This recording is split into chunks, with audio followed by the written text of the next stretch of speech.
Assalamualaikum warahmatullahi wabarakatuh. Kita meninjau buku Sejarah Nasional Indonesia Jilid 1. Jadi Jilid 1 ini merupakan periode prasejarah Indonesia. Nah, pada edisi yang tahun 1984 terdapat 8 penulis yang diketuai oleh R.P. Suyono, kemudian dengan anggota D.D. Bintarti, kemudian Hadi Mulyono, kemudian Hendari Sofyon, T. Yakob, kemudian Imade Sutabe, S. Sartono, dan Teguh Asmar. Jadi dari 8 penulis pada edisi 1984 ini masih bertahan 4 orang, yaitu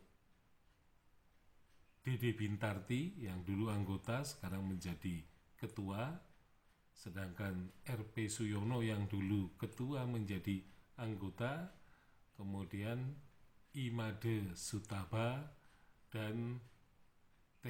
Yakob. Nah, sedangkan 2 penulis tambahan yang baru yaitu Sapri Hadiwisastra dan A.E. Kosasih. Jadi dulu edisi yang tahun 1984 ada 8 penulis, kemudian edisi yang 2010 pemutakhiran tinggal 4 orang ditambah 2 orang yang baru. Nah, perubahan ini memang terjadi karena penulis-penulis yang tidak lagi disebutkan atau tidak terlibat, mereka dinyatakan bahwa telah wafat atau meninggal dunia sehingga tidak bisa mengikuti edisi pemutakhiran. Nah, dari perbandingan halaman demi halaman antara kedua edisi itu menunjukkan bahwa T. Yakob ini menulis kembali bab 1 ya, tetapi beliau kemudian menambahkan sub bab A pendahuluan, kemudian sub bab E ya, yang berbicara mengenai penelitian lanjutan, kemudian subbab E, F gitu ya, yang merupakan penelitian Paleolitikum di wilayah yang lain, terutama di Bali, di Lombok, Nusa Tenggara Timur, Nusa Tenggara Barat. Jadi pada intinya inilah yang terbaru dari jilid 1, yaitu adanya sub bab 1, sub A, sub bab A, sub bab E, sub bab F.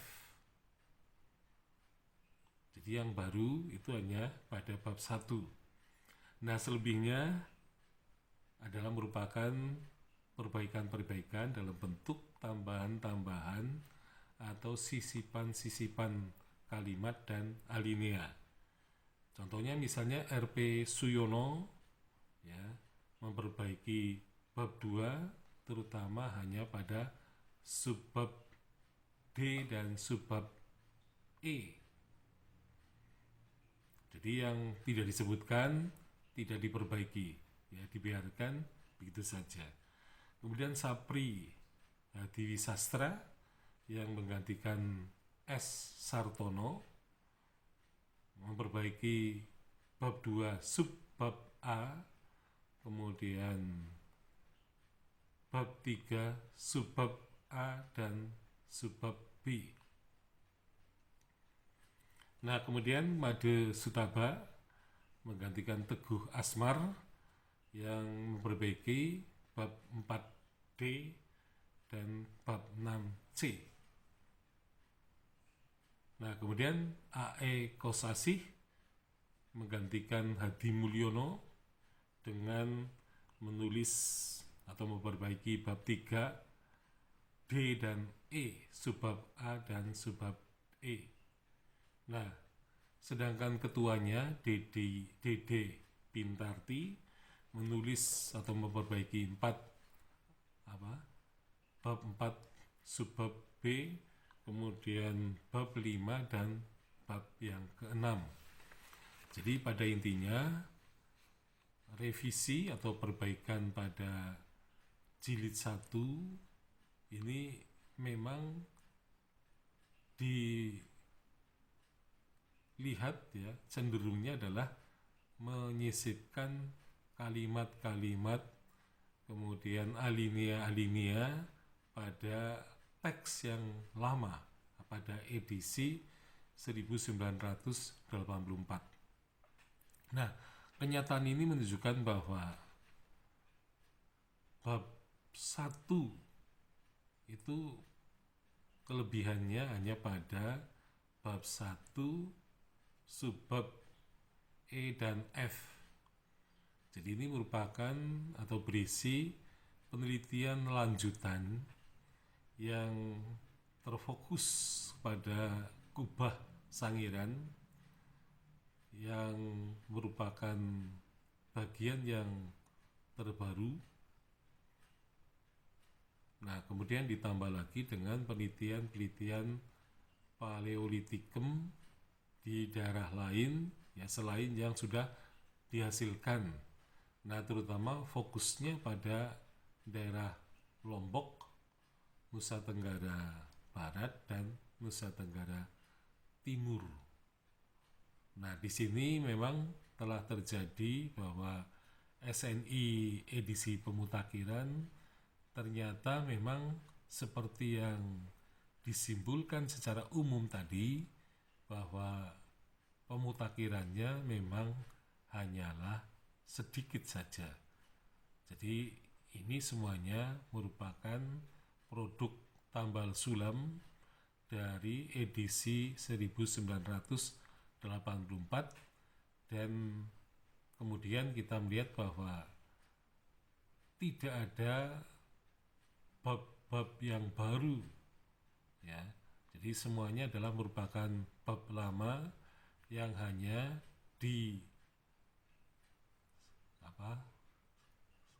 dikoreksi hanya sedikit saja, atau ada tambahan-tambahan data yang sebenarnya tidak cukup banyak gitu ya.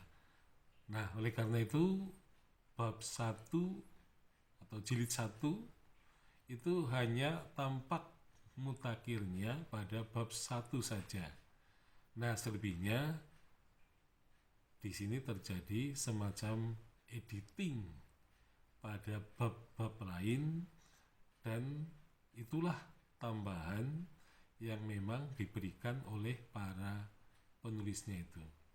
Jadi memang disadari bahwa merevisi buku sejarah memang tidak gampang, karena di samping diperlukan riset-riset yang berkelanjutan, riset-riset yang dilakukan secara terus-menerus tanpa henti, sehingga sebenarnya kita mempunyai data baru, hasil baru yang bisa mengisi kekosongan yang cukup banyak pada SNI yang dihasilkan sejak tahun 1975 yang masih berstatus sebagai draft. Nah, mestinya memang draft ini harus dikembangkan secara terus-menerus supaya sebenarnya data mengenai prasejarah Indonesia yang cukup banyak datanya sebenarnya ini bisa dilakukan penelitian atau riset, sehingga kita akan menemukan data baru sebagai penyokong sejarah nasional Indonesia Jilid 1. Nah, jadi penelitian-penelitian di berbagai daerah memang perlu dilakukan. Jadi misalnya ada banyak tempat yang belum diteliti, ya misalnya di Papua, ya, kemudian di tempat-tempat lain, atau katakanlah kalau di tempat lain penelitiannya belum fokus, ya belum berkelanjutan, maka penelitian-penelitian itu memang harus dilakukan terus-menerus, ya, agar dapat diperoleh data baru yang bisa memperbaiki atau mengoreksi atau menambahi data yang sudah ada pada buku jilid 1 itu. Jadi sebenarnya masa prasejarah Indonesia ini merupakan suatu bentuk kekayaan data yang sebenarnya sangat banyak, karena wilayah Indonesia merupakan wilayah yang sangat luas, sehingga sebenarnya potensi kesejarahan dari bangsa Indonesia ini cukup besar, tetapi memang harus diikuti atau diiringi dengan keterampilan metode sejarah, kemudian juga keterampilan historiografi, sehingga sejarah nasional Indonesia yang 6 jilid itu akan lebih berbobot dilihat dari isinya. Sekian, Assalamualaikum warahmatullahi wabarakatuh.